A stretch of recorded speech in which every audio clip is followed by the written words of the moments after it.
Out of Panama City, we were at the Balboa Yacht Club for 4 days. And that was pretty nice. So what do you do in that building over there? We're gonna go to Punta Mala overnight tonight, and we may go to the coast depending on the conditions, or we may just go offshore from Punta Mala. We're going in the Gulf of Panama today, and hoping it's gonna be an easy trip, but the winds are somewhat adverse, so we're trying to get our westing in early.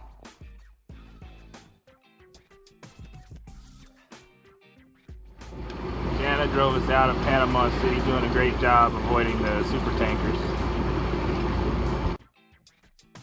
It was 680 nautical miles to La Libertad, Ecuador, where we planned to haul out. My plan was to use the favorable currents along the coast of Panama to get us westing so that we could have a better wind angle.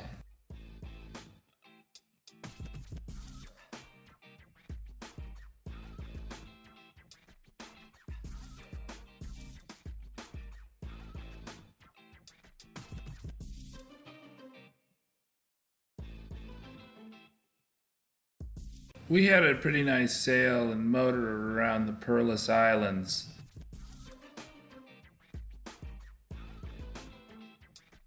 So we're passing Isla Taboga here in the background, and we're headed to Punta Mala on our way to Salinas, Ecuador.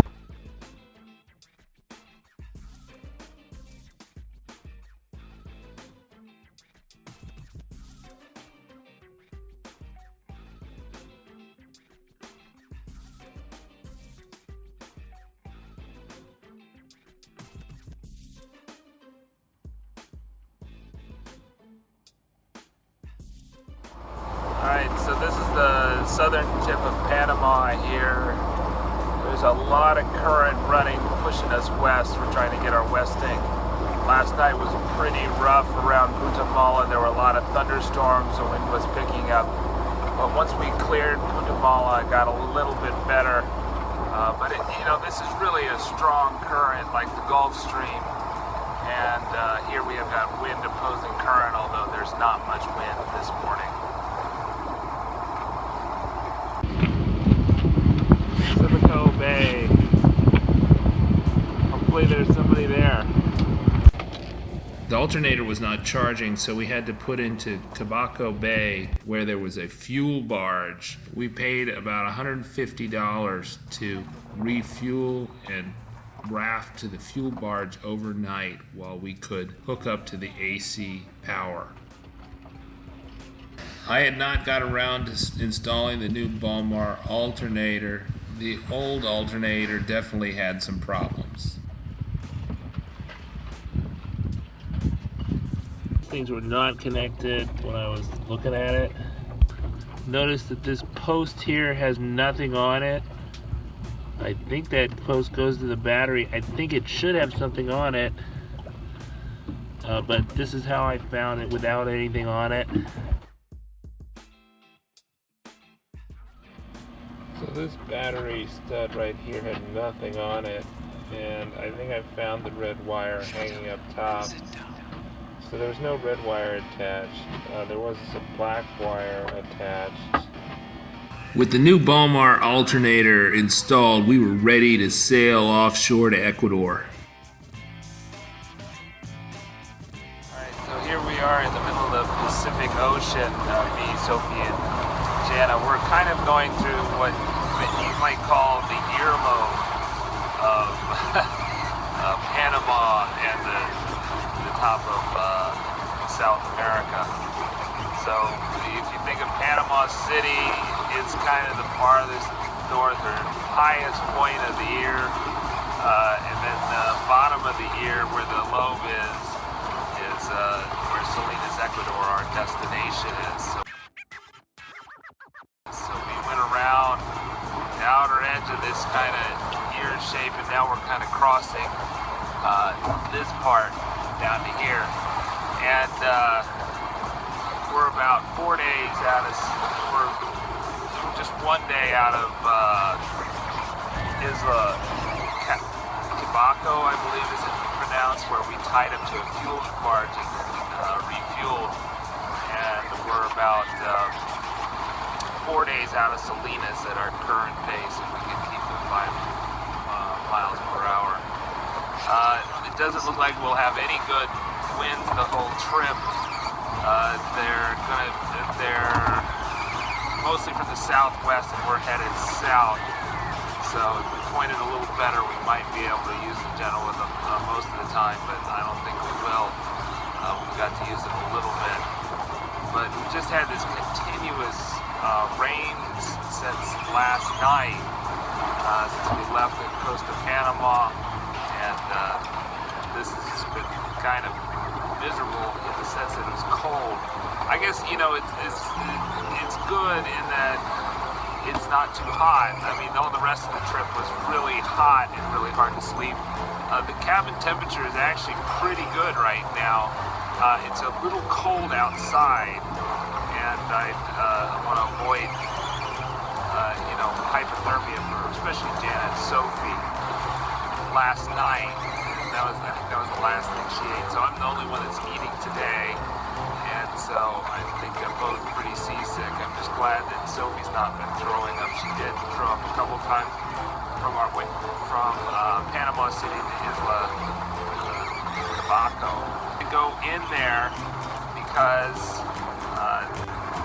essentially the old Hitatchi Alternator that was come standard with the Yanmar was not working at all, and we were running our Honda generators with gas just to keep the batteries in a modicum of shape. The fuel barge we tied up to, we paid them $100, and they gave us shore power for the night, which topped up our batteries while I worked on installing the Balboa alternator for cruising boats, which charges at a much better voltage rate and has a higher capacity charge. It's only a 70 amp charger, but it's just a light years improvement off the standard one that goes with our alternator. So I was able to install that over the course of the day. We were able to get 17 gallons of diesel so that we could be on our way to Ecuador, Salinas, Ecuador, where we hope to haul out. Take a moment to Say subscribe. Subscribe. don't forget to click the bell icon so you can get notifications for when all our new videos are released.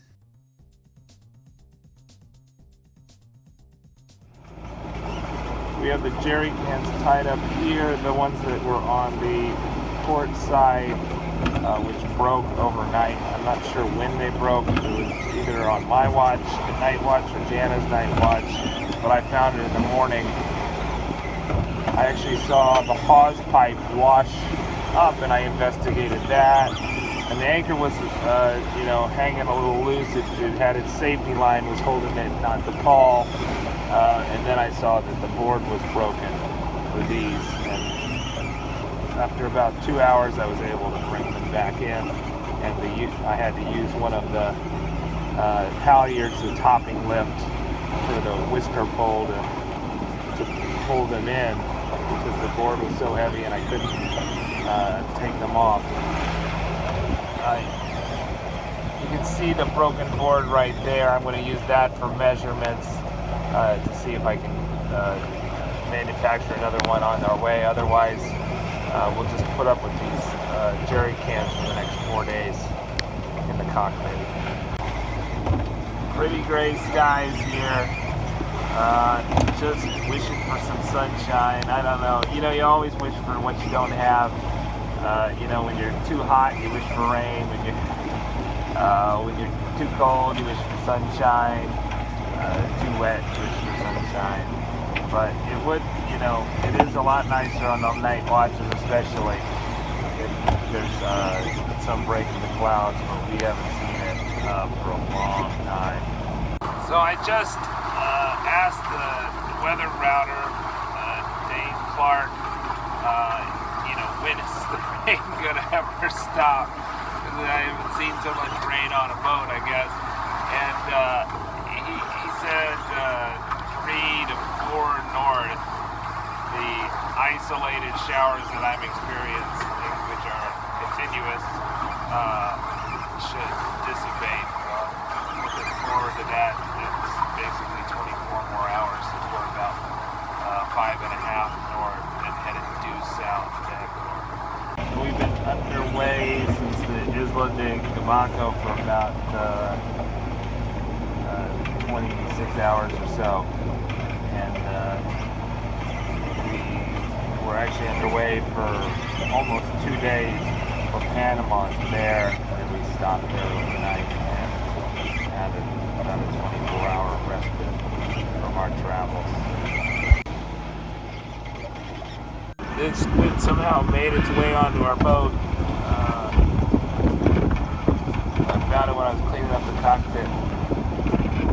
Still raining on our trip to Ecuador. Our weather router said it would disappear between 3 and 4. We're about at 3:45 minutes. Not disappeared yet, but we do see some blue skies. So now I have this strange problem of squinting because of the sunshine, but also we got the rain. So I think we're almost halfway there from Panama City, and we got either 3 or 4 days to go.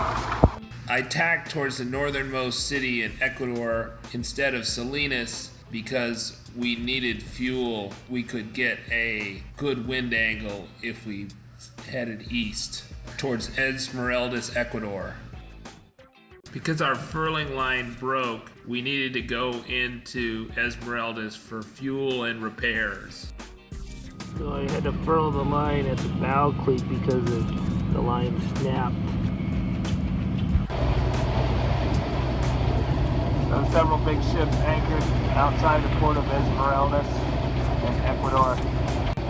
This is sea buoy in Esmeraldes, Ecuador.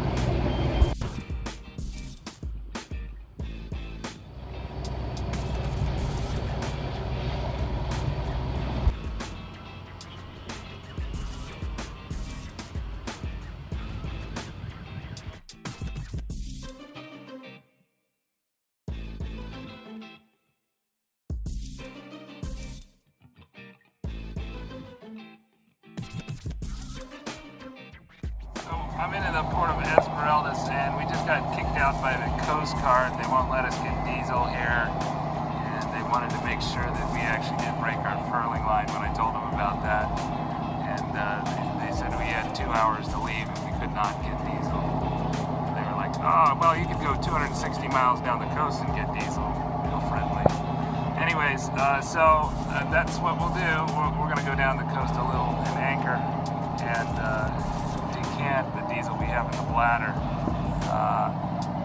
And hopefully we can make a stop at least in Bahia Carquez, which is about 100 miles or so from where we are today. So we have enough if we decant the bladder to do that, and maybe we'll get some favorable winds. It was a bummer last night. We had favorable winds, and then the furling line broke, and then we had to motor for the last 50 miles, which is a real pain, given we were trying to conserve fuel, and that was one of the reasons why we went on the tack to Esmeraldes. So check out our playlist of all our other episodes of Season 1 of Slow Boat Sailing, and we'll be back the first Thursday of next month with the season finale where we cross the equator. Tell me how you have dealt with seasickness. What was your worst time at sea? Have you ever been outdoors in rough conditions, and how did you deal with it? Today, it's Linus, me, and Sophie, and we are going to do a drawing to celebrate having 1,000 subscribers. And we're going to give away a limited edition copy of How to Sail Around the World Part-Time by yours truly, and Sophie will do the draw. Why don't you draw the name?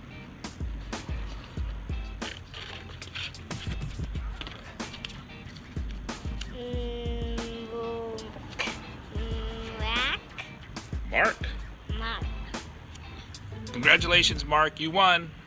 We'll do another drawing when we break 2,000 subscribers. Thank you for everybody who's subscribed and watched. And if you want to make sure you get watch the newest videos that come out from Slowboat Sailing, hit the subscribe button, give us a like, and when you hit the subscribe button, click the bell icon and click the box so you can get notifications. Thanks a lot. Bye-bye. Did she say leave a comment? Leave a comment And subscribe? and subscribe And like?